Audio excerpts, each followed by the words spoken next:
Get ready to rumble!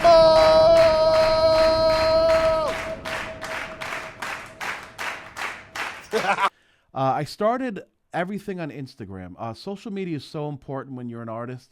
It's free advertising, and if you use it right, it's really something that's truly beneficial. It's truly free. I never paid for any marketing or advertisements on it ever. Everything was just my own work put out there with a theme, with a cause and a reason, and I kind of like steered the ship into the direction that I wanted to go as a photographer. And at the time, it was fashion. So a long time ago, a friend of mine brought me to a studio out in Brooklyn, and they had a fashion workshop. I met the models. I had no idea what I was doing whatsoever. It was so funny. Like when I tell you like the whole blood, sweat, and tears thing, which is going to be like the theme of this channel, I was like drenched right through my clothes, through my pants, through my socks. Everyone there like somehow knew something about fashion photography, and like I'm sitting there with my kit camera and my lens, and like I had no idea what they were talking about, what they were showing me. I didn't know what like the backdrop was and where people should stand, or like the first time I saw a model, like I almost fainted. It was unbelievable. Like I tried to play it off. Man, it was unbelievable. There was a cat in the studio just walking around that had no hair on it. So that didn't really like help things. They had these two models from Fenton who were absolutely phenomenal, but like they were in the business. They've already done a lot of work. So they were like there to work, and I'm there to just like faint and collapse. They're wonderful. We actually still keep in touch a little bit now, even now through Instagram and everything. But yeah, so like once they started posing and they're waiting for me to take a picture, and I'm like this is my drone, but I'm like, okay. And like other photographers are like, snap, snap, boom, boom, snap, snap, boom, boom. And I'm like, how many pictures should I take? And they're like, well, you're the photographer. And by the way, I've grown to hate that phrase, you're the photographer. But you know what? Because I also need your input to find out where we're going with your vision for the shoot, for the reason why you hired me. But anyway, I'm just taking, like, I think I put the camera in high speed, and I'm going too fast now for the light. Because as you know, you put the little trigger on top of the camera and it triggers the light, and I'm going just too fast. And like every other photo is going, and then suddenly there's a big black bar at the bottom of the photo because my shutter speed's too high, and I'm just playing it off. I'm like, oh yeah, everything's fine. This is perfect. Great. Yeah, this is awesome and everything. And I like go to the bathroom after this, and I look at like my photos I'm scrolling through, and it's like crap, crap, crap, crap. One maybe I can use that's really yellow for some reason. Crap, crap. And like I came out and I'm like yeah, I got some great photos and everything. I think out of the whole workshop, I may have taken like 19,000 photos, and 3 of them were pretty good. Yeah.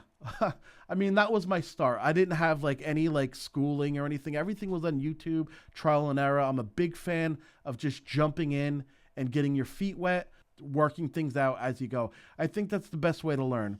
But yeah, so like I'm 40 years old. My wife and I just had our daughter, and I think I was like close to like 400 pounds, like 380 pounds or something. And man, I was a wreck.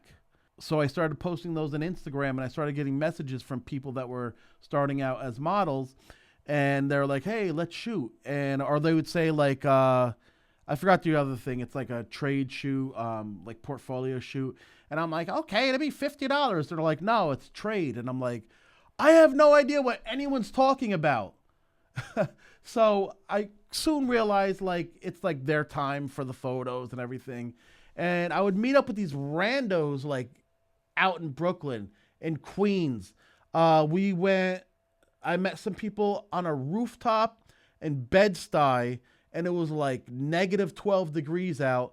And like, it was a nutty time. We actually ended up getting some great photos and everything, but I would go everywhere and do anything. And like every shoot, I take like so many photos, like 9,000 photos and everything, because I would be messing up so much and like dial, dial, dial, shoot, dial, dial, dial, shoot, see what looks better. Why is this blue? Why is this yellow? Why is everything white? Why is everything black? Like it was absolutely insane. It was like pure chaos. And this whole time I'd like go on YouTube and try to figure everything out. And, you know, even now I'm like figuring all this stuff out. I literally plugged in these lights like 8 minutes ago. Like it was just madness. But, you know, I ended up getting some good shots and I ended up developing my style during those times. And my style is usually like a very dark, contrasty look. It doesn't work for every shoot, but I really love it. Yeah, see, so like the light went out. Okay, we're back. Welcome to the channel. This is gonna be a blast. So yeah, like I ended up developing my style, which was like a dark, contrasty look. Maybe this video is kind of still like lending to my style and everything. And man, I really like I would not want to continuously to go through that, but I think any photographer that does stuff like that, it's really gonna help. And like the more mistakes you make, the better it's gonna be for any of your like anything to do with art and anything in life and business. But yeah, it was great. So all this led to like somehow getting into Fashion Week. And how did I get into Fashion Week? I met a security guard, and oh, so this is the other thing too. You may do this, but stop. Whenever I went on a shoot, I would bring all my gear. Like, I'm talking about stuff that you shouldn't even, like, there's no business bringing. Like, I'm doing a shoot on the street because I didn't have a studio or anything. And for some reason, I have extension cables because, I don't know, because I own them. Hey, let's bring tape. No idea why I would need tape on a cobblestone street in Soho. I have screwdrivers. Not only do I have extra batteries, but I have the plug-in chargers with me. Because I guess I thought I could plug in on the street or something if the one battery I had died. And it did. And I'd go to a Dunkin' Donuts and charge up. And it was awkward. Holy moly. But anyway, I went to New York Fashion Week. It was at Moynihan Station. And I had every piece of gear with me. I had a backpack. And then I had another like sling bag over my shoulder. And I had 2 rollers, like those Pelican rollers. You guys know what I'm talking about. And they were just packed like tight, no space. Everything's wrapped up. Cards are out, cameras are out. Everything's in their little compartments. And so I'm just thinking, oh, I'll go on the runway and lay out all my gear and set up everything. And I'll have all this space because, you know, like all of New York Fashion Week is just waiting for me. That's what I thought. I did have a ticket, but it was for standing room only, but only if there's space to stand on the outside of the outskirts. Like, meaning it wasn't even a real ticket. It's like one of those, like, they're just patronizing me. Like, you know, you'd never get in with a ticket like that. But anyway, I'm like, hey, I thought I was shooting the show and I brought all my gear and everything and I'm stumbling on my words and everything. And the guy looks at me and he's like, get in there and don't make an effing fool out of me. So I walk in. The first show was Tadashi Shoji, a phenomenal designer, wonderful show, by the way. So I go in there, and I don't know if you're familiar with what a photographer pit is on a runway, but it's basically a long runway. Then it goes to like a square area with, sometimes it has little bleacher seats, but it's like the size of like, or a big bathroom. And I just go there, and what would be like the natural thing to do? Go to the front and start laying out all your gear. Within minutes, of people cursing me out, pushing me, kicking me, putting their tripods on my back, literally putting lenses on my shoulders, and yelling at me. And I finally realized that that's not where I'm supposed to be, because Steve Mihalchik is not supposed to be in the best position. That goes to Vogue, the house photographer, the designer's own photographer, and like 1,000 other like large publications. And then at the back is Steve, maybe.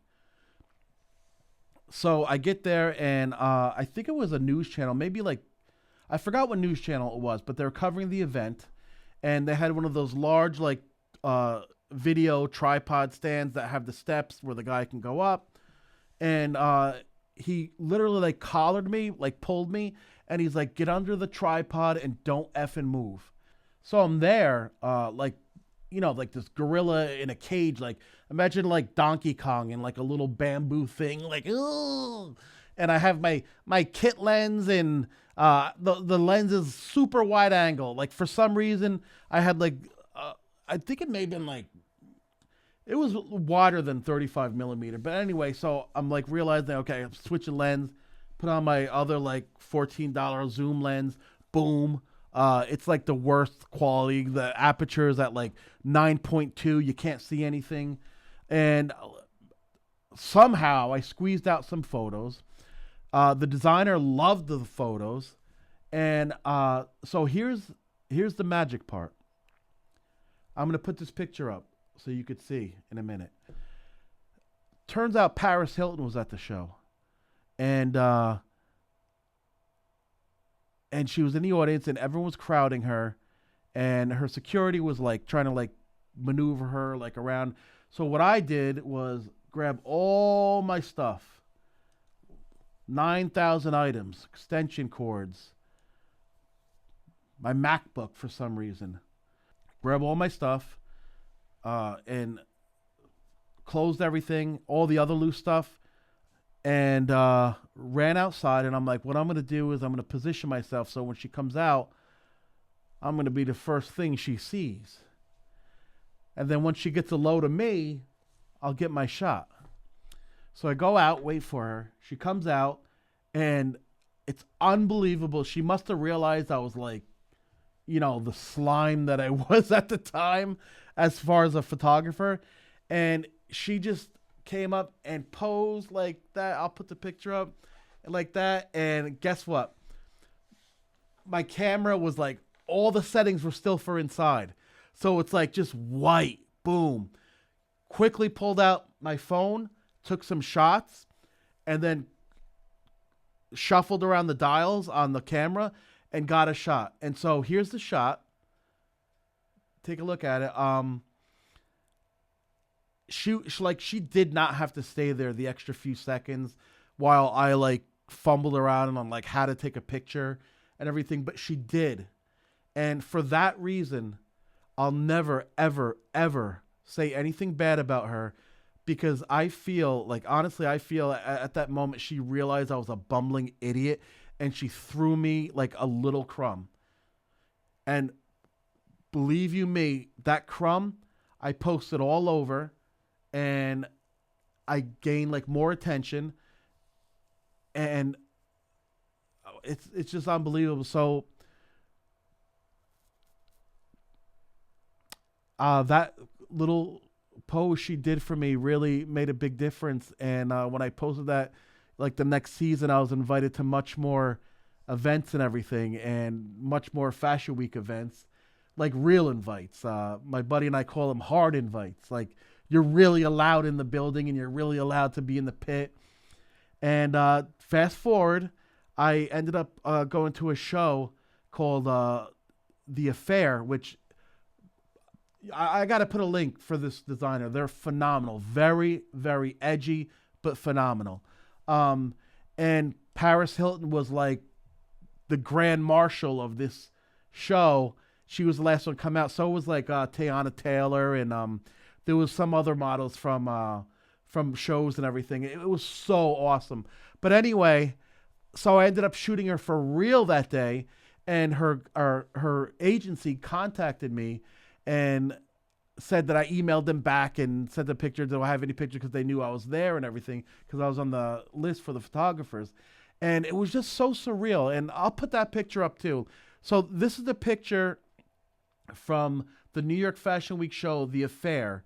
And like, it was so surreal to come from that moment to lead up to that moment. To come from the beginning moment to lead up to that moment where I'm supposed to be there, where I wasn't supposed to be there. And wow, like, that's all from just taking this camera and being the best person I could be with that camera, doing the best I can always for my clients, really doing everything with an honest heart. My whole thing from the beginning was to kind of be like the rock star of photography and kind of be edgy and kind of, do crazy things. And so now we're at this channel and we're going to talk about the crazy things, the inspirational things, more stories like that in depth. Going to have guests on here that probably have way better stories than I do. But listen, we're here to push each other up. It's important because a lot of artists hold their art close to their chest. And, man, I hate to say this, but they don't share. And I've always been a sharing person when it comes to art. I fully believe that there's enough work for everyone. If you're good enough and you believe in yourself enough, there's enough for everyone, okay? Like, there could be 10,000 great photographers in New York City, but there's going to be a million jobs to pick from. And it's really up to you to stand out. It's up to you to market yourself. It's up to you to just be the best you could be and for you to stand out. So if you're ever worried about other people taking your work, taking your clients, then that's really an issue with you, and you got to become more confident with your art. Like I said, I was confident in myself from the beginning, but I'm never fully happy with my work. I'm not happy with anything because I always think I could do better. And that's not a bad trait. It's kind of like, being your own worst critic. It's just something that like keeps you going and everything. I'm never done. I want to become a better photographer still. I want to become a better, husband, dad, always. And I am good in all those aspects, but there's always room to do better. And I think I used to tell people when I became a father, if you think you were a bad father that day, like you didn't do enough with the kids, that means you're really a good father because you cared. And at the end of every shoot, I always feel like I could have done something different. I could have done something better. That means I'm a good photographer because my heart's always in the right place. And when your heart's in the right place, everything, the universe will put everything in order for you. And that's the other thing too. In any art and business and everything, a lot of things changed when I started jumping at every opportunity that came my way. When you're on a path, just like I was on a path to become a photographer, and an opportunity comes and you don't take it, opportunity comes, you don't take it, another opportunity comes, you don't take it, they just stop coming. Like I don't know what it is. It's fate, magic, universe, religion, whatever that you believe in. It stops feeding you if you kind of like just don't take these opportunities. So my advice, what worked for me, and I became to really like kind of like steer the ship into what I want to do, and everything has been playing out exactly to the T almost, like with people that I want to work with and things I want to do and this and that, is anytime an opportunity comes your way, whether it be big or small, you have to take it. Another opportunity, big or small, you have to take it. You always say yes until you start building that foundation. Once that foundation is built, you can kind of like, okay, I don't want to do this type of photography anymore. I don't want to do this type of photography anymore. I like this. I love that. So let's start doing these couple things. And man, that's when it becomes fun. And it takes time. Purpose of this channel is to help people not let it take as much time as it took me. Thankfully, my wife was the breadwinner through all this, and she supported me, and I had time to like raise my kids and study my art, and that was like the best time, and I knew once I came out on the other end, I would have something that I can call my own. And now, like, I could never, ever picture myself doing anything else other than photography. So all of that has led to now me in this new location, which is going to be my YouTube studio to create content. I will be doing some photo shoots here. My first shoot here was for Audra Styles, who's the wife of Styles P, the rapper from The Lox with Chic Luch and Jadakiss. And I shot her makeup line in here. I did her product photos. I have a little bit of clips from that, and you're going to see a lot more from them as well. And SP, please, I need you to come on the show. It would be a big blessing. I'd really appreciate it. So I have a lot of friends to go over. A lot of you know Play Hard Look Dope. My friends John and Ebony. We kind of came up together in the whole business art game. Their jewelry, their personality is amazing, and they will be on the show. You guys owe me.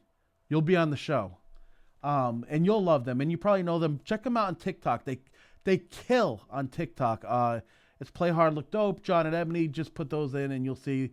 I think they have like a almost like 1 million fan base or something, and they do great live shows and everything. They're phenomenal, and we absolutely love each other, and they'll be on the show. And a lot of the interviews that I do are going to be on location, not in the studio. This would be more for like narrating and telling these beautiful stories. Thank you so much for stopping by. This is just for the art of it. We don't do it for the fun of it or for the heck of it. We do it for the art of it. My name's Steve Michalczyk. Always, let's have respect and love for each other. I owe everything to my art, and I hope you can experience a journey like this as well. I want everyone to see what it's like to get up and go to work every day and just like having it not feel like work. Thanks for coming by. I hope you stick around and have a wonderful day, and please share your art. Teach other people. One person that I taught is like, probably could be my boss right now. Jen, you're going to be on the show too, and we'll go over that. Katzman Photography. She's an absolute gem, and she's one of the only people that ever like grabbed onto everything that I taught her and just ran with it. Other people come to me, and other people like, oh, I want to learn. Give them my number, give them my Instagram, give them my email. I hear nothing. It's like, why even bother? But the thing is, maybe they're not doing it just for the art of it. Have a wonderful day, and I'll see you at the next episode. It's going to be a great one. Probably do something cool.